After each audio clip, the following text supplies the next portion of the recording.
Since childhood, I've loved water. My father, a swimming instructor, took myself and my brother to the beach as kids. Since we surfed and dove at the beach, this lifestyle shaped my life. I've always admired the ocean's power. I realize the ocean's beauty is dangerous. After college, I converted my pastime into a career. I became a surf photographer, shooting professional surfers in action. I had to find the finest spot in the water to catch their amazing wave riding. I've swum waves in Hawaii and elsewhere. Each time, I was excited and afraid. The massive waves' height and speed inspired me. Sometimes I was in danger, but I always reached shore. I've escaped several times and seem to have 9 lives. Surf photography is my calling, not a profession. I want my photography to show the ocean's beauty and strength and inspire respect for environment. It's hard, but I do everything to follow my passion. I'm blissful whether I'm swimming in enormous waves or watching them wash in on the beach. This lifestyle is essential to my life. However, I understand ocean dangers. On November 8, 2013, I had a terrible accident. That day's waves were unusually rough. Pulsating waves crashed on the shoreline, generating magnificent swells. Despite having experienced bigger waves, I felt uneasy and tense that day. Some voice warned me that surfing could be dangerous. I ignored this warning since I was confident in my surfing skills. Every surf was an ocean challenge, but I thought I could manage it. However, a massive wave hit me at that moment, higher than any previously. I tried to avoid this massive wave, but it swept me in. The huge jolt threw me down and lost my balance. The crashing wave overwhelmed me, and I lost control. I tried to swim up, but the river pulled me down. I felt aidless and in risk of drowning. I anxiously tried for an escape, but my strength and respiration waned. I suddenly entered darkness. Nothing was visible. Here I was afraid and puzzled. Walls surrounding me. Reaching out, I touched the walls. I took each step carefully to find a clue or exit. Walking for a long period, I found no exit. No escape existed in the infinite maze. Like I couldn't see them, the walls rose infinitely. Every step was echoed, which lowered my mood.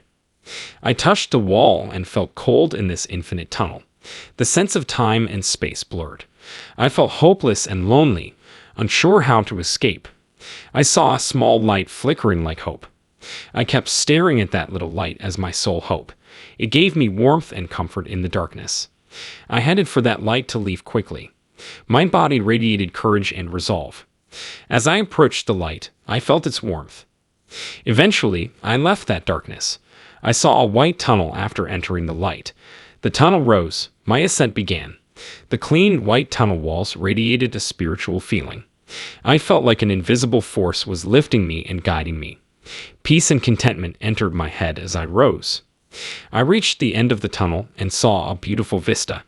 I was at a gorgeous spot. The lake was bright, and the flowers and vegetation smelled lovely. Peace, pleasure, and appreciation filled my heart. I felt free and peaceful here. A wonderful piece of music suddenly appeared. I had never heard such music. Each melody was joyful and moving, with a powerful rhythm from upbeat to sluggish, high to low. Each note moved me beyond words. I felt connected to this music. It was powerful and melodic. It bonded me to the planet. My soul was baptized here. Here I felt like I had wings and became very light. I could fly. I felt the breeze on my cheeks and the sun on my body, giving me boundless energy and delight. I flew easily and liked the view. I was free as a bird. I flew above rivers and mountains and touched the softest clouds. I saw a stunning waterfall. The water fell like silk from above. I noticed a girl beside the waterfall. Her dark hair was lengthy. I stopped and greeted her. Her eyes showed knowledge and tenderness. I felt a connection with her for some reason. Curious, I said, "Where is this? I haven't ever seen something so magnificent." She said softly, "Heaven is peaceful and beautiful. Pain and suffering will end here." Her remarks astonished me, and I gasped. Heaven was even more magnificent than I expected. I accepted her offer to her residence. Together, we soared through dark woods to a cottage, flowers and verdant grass surrounding her cozy, natural home. We ate great food and laughed in her home. I also walked along the creek with her to appreciate nature. Her company made me feel quite calm and pleased. Her warmth and friendliness made me feel at home. Finally, she assured me that many people on earth love and worry about me. I had to return. Heaven was great, but my mission was incomplete. My heart grew complicated. I wanted to go home but couldn't leave. She patted my shoulder and encouraged me. She said, "Earth needs your bravery and love. Return with heaven's blessings." As we parted, I nodded. "Do you know why you met me here?" I shook my head, confused by her query.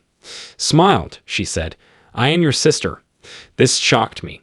My parents never told me I had a sibling.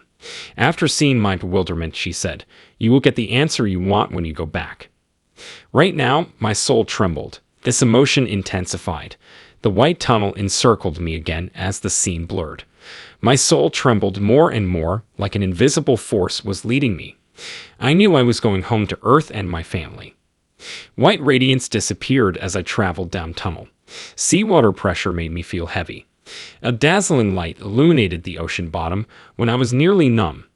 The light lifted me from darkness like an invisible arm. I was noticed. They reached me swiftly as a search and rescue squad with breathing gear. A search and rescue team member swam to me and grabbed my hand. They promptly rescued me. I felt glad to breathe fresh air again. The rescue boat took me to a nearby hospital. My worried relatives came at the hospital. Mom and Dad held me close. The physicians thoroughly examined my body and found nothing significant. They told me to relax back. My mother and I sat on the couch the day I got home. I took a deep breath and told my mother about heaven. "Mom, I have something to tell you," I whispered. She nods. "Before being rescued, I had a wonderful journey.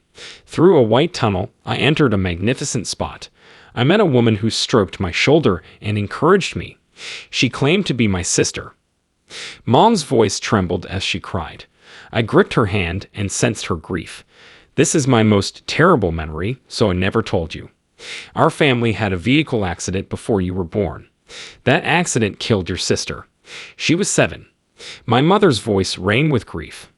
I gasped and looked at my mother in bewilderment. Never imagined I had a sister. After the accident, I felt guilty for not protecting her. She added, "This painful experience has always bothered me, and I didn't want to remember it, so I didn't tell you about it." I understand my mother's self-blame and pain. I reassured my mother, "You're not to blame. Don't blame yourself. You're a wonderful mother. My sister wouldn't want you to suffer. My sister is happy in paradise." My mother raised her head, her eyes loaded with complex emotions. Slowly, her look softened. Mother breathed deeply and dried her tears. I hugged my mother warmly, feeling love and warmth. The loss of my sister was painful, but it taught me the value of life and family. I'll always miss my sister.